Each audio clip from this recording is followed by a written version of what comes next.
So pasok na sa semifinals ng PBA Commissioner's Cup ang TNT matapos talunin ng NLEX sa quarterfinals kung saan pinangunahan nga ang kanilang naging huling laro versus NLEX sa quarterfinals nitong TNT Import na si Bol na kumamada ng 35 points, 13 rebounds at 2 blocks kung saan sinundan nito ng 21 points at 6 rebounds nitong si Roger Pugoy.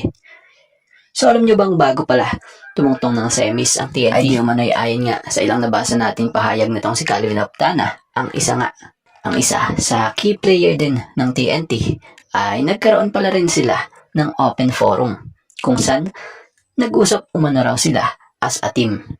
Walang viewing, wala nga raw lahat. Instead na mag-viewing nga raw sila, nag-open forum sila kung anong problema sa kanila internally. So batay kay Calvin, in-open up nga raw nila kung ano yung problema kay Bolbol. Yung pananaw niya sa team, kung gusto ba raw sila nitong si Bol sa team or kung gusto ba raw nila si Bol sa team. Mga ganung bagay nga raw. So yun nga, in-open nga raw nila yung saloobin nila kay Bol. At ang maganda naman raw rito kay Bol, in-accept nga raw nito as a brother. So doon nga raw sila nagkasundo lahat. Sinabi lang nga raw nilang, Bol, kailangan mo ipasa rin minsan. So sinabi nga raw talaga nila. Kasi sabi nga raw din ni Coach Chot kay Bol, you need to trust these locals. So kagandahan din dito kay Calvin Optana nga alam nila na talagang kailangan na rin talaga nilang malinawan itong si Bol sa lahat. Lalo't mas matindi na nga ang laban dito sa tulad ng semis at kung makakaabante sila dito sa finals. So ayaw rin naman nga raw nilang umalis si Bol ng ganun lang. So ibig sabihin, this semifinals mas posible na nating makita ang TNT na bumalik ang sigla ng mga locals. Dahil nung elimination kita naman natin kung gaano naging hindi maganda ang kanilang naging kartada at tinakbo ng laro noon. Kung saan hindi mo nga mapredict kung panalo ba sila or matatalo Dahil iisa lang ang kadalasang nakikitang kumakayod Yun nga kita naman sa nangyayaring stats.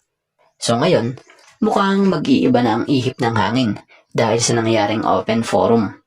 Asahan na mas makakatuwang muli ang mga locals ng TNT gaya sa naging huling laro nga ng TNT sa NLEX na halos lahat nga talagang nakatulong nitong si Bol.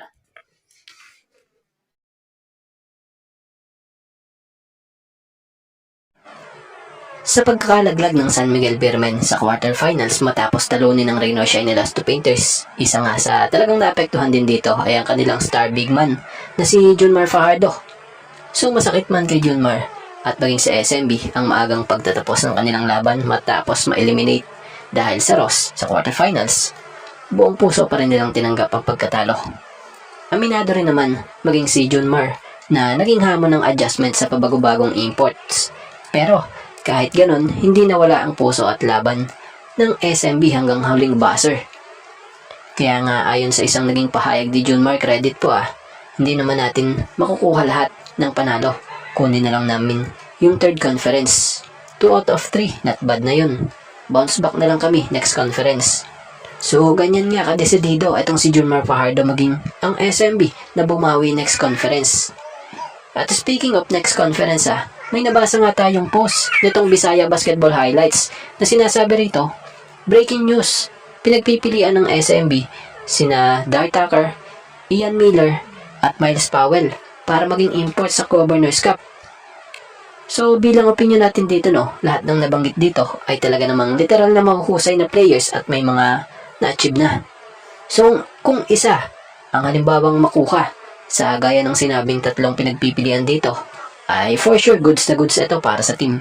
So basta, antay na lang din tayo sa final decision ng SMB pag naglabas na nga sila. Pero maiba tayo kung gaya sa sinasabi rito, kung kayong pagpapipiliin sa tatlo, sino ang sa tingin nyong babagay sa SMB bilang next import nila sa Governor's Cup? Ito bang gaya nung Dart Tucker ba na may taas na 6'4" at may edad na 38?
Yung Ian Miller ba na may taas na 6'3" at may edad na 34?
O yung Miles Powell na may taas na 6'2" at may edad na 28 years old?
So sa naganap na Game 1 ng semifinals sa laban ng Barangay Ginebra kontra dito sa Rain or Shine na Last Two Painters, nakuha na ng Rain or Shine ang kanilang unang panalo matapos bigyan ng magandang laban itong Barangay Ginebra San Miguel.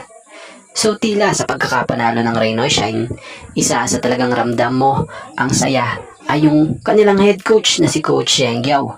Bagamat talo ang Ginebra sa mga bata nitong si Coach Yeng, nagbigay respeto naman itong kilalang mahusay ring coach na si Coach Yeng Giao.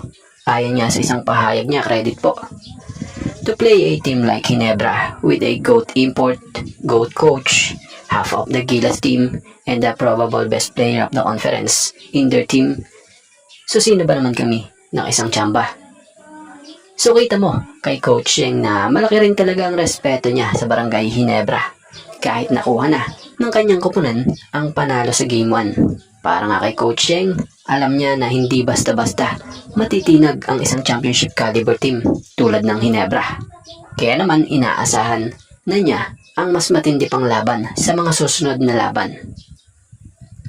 At maiba tayo, bukod dyan, aminin at sa hindi, napabilib pa rin talaga ni Scotty ang maraming fans matapos ang pinakita nitong effort or yung kanyang naging late game heroics dahil sa isang matinding 4 points sa chase down block na talaga namang nagpasiklab sa dulo. So hindi man nakuha ang panalo para sa Ginebra, nakuha naman ng Ginebra ang respeto mula sa Ross at sa ibang tunay na fans ng Ross. So ganun talaga ang laro, may nananalo, may natatalo. So abangan natin sa Game 2. For sure, mas matitindi pang laban lalo ang makikita natin dito. At bago nga ang lahat, baka naman po pwedeng makahingi ng isang subscription para sa ating channel or paki-follow na rin po kung nagustuhan nyo ang ating mga basketball update. At kung ito na may makakabigat para sa inyo, kahit isang like and share na lamang po. Maraming salamat po.